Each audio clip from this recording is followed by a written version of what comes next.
of Senator Hank Sanders, and I still call him. Yeah, to me, he's still our senator. Yeah, you held that down. So, Hank Sanders. Yeah. All right. My brothers and sisters, symbolism is extremely important. And it's important because it allows us to see what we need to see within particular objects. This church, Brown Chapel, is a symbol of the voting rights struggle. This, the bridge by the infamous name of Edmund Pettus is a symbol of the voting rights struggle. The city of Selma is a symbol of the voting rights struggle. The way from Selma to Montgomery is a symbol of the voting rights struggle. And symbols are important, but symbols do not change things by themselves.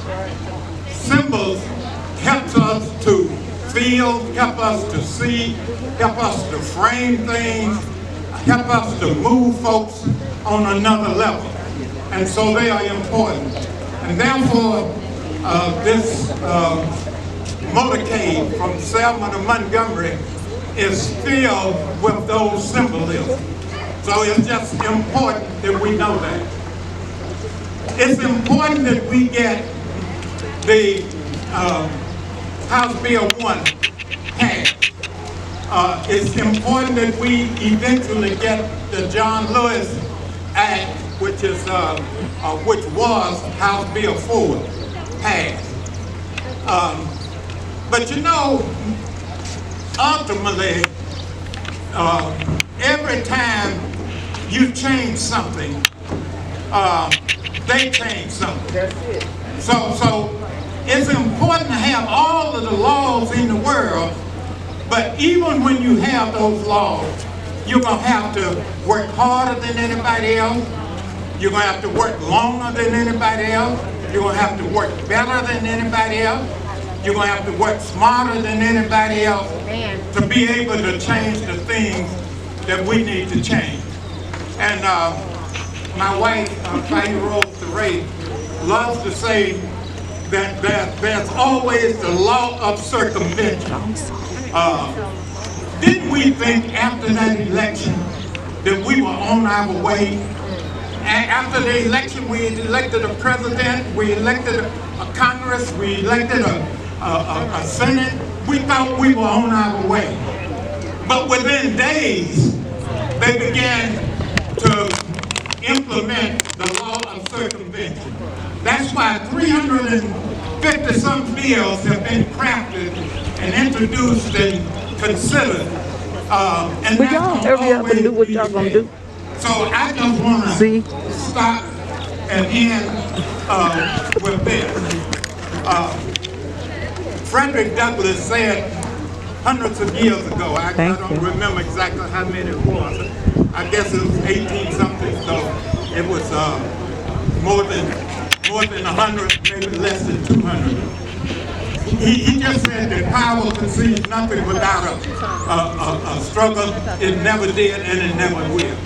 And I end with just this. I want to thank all of the groups, everybody who had something to do with pulling this together, because this is important.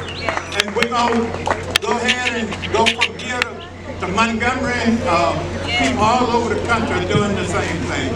I thank you, and let's just keep fighting, because as long as there's white supremacy, we're going to have to fight for the right to vote. No justice! No justice!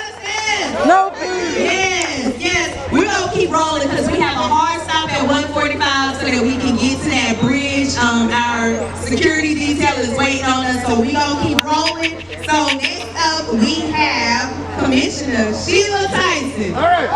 I don't even live in her district, but that's my commissioner too. Come on up. Come on to our hair. Hello, everyone. I am a convener from Alabama Black Women's Roundtable. I'm also here with John Harris. And introduce yourself. I'm John Harris.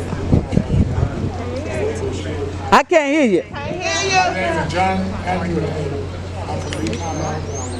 I'm a warrior. I'm a fighter. And I always I put him on because we are organizing in 40 counties in the state of Alabama. And I want you to know, Senator Sanders said, as long as it's racism, we will have voter suppression. So the world had ended, so you know racism is alive. They have did everything they could in the state of Alabama to suppress our vote. From purging from the voters roster each election, moving voters boxes, not notifying the public,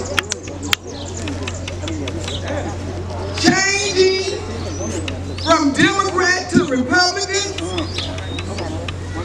on the voters roster, even from changing last names. They are doing everything, but we still got to stand in front of the government and act for this act to be placed back in order.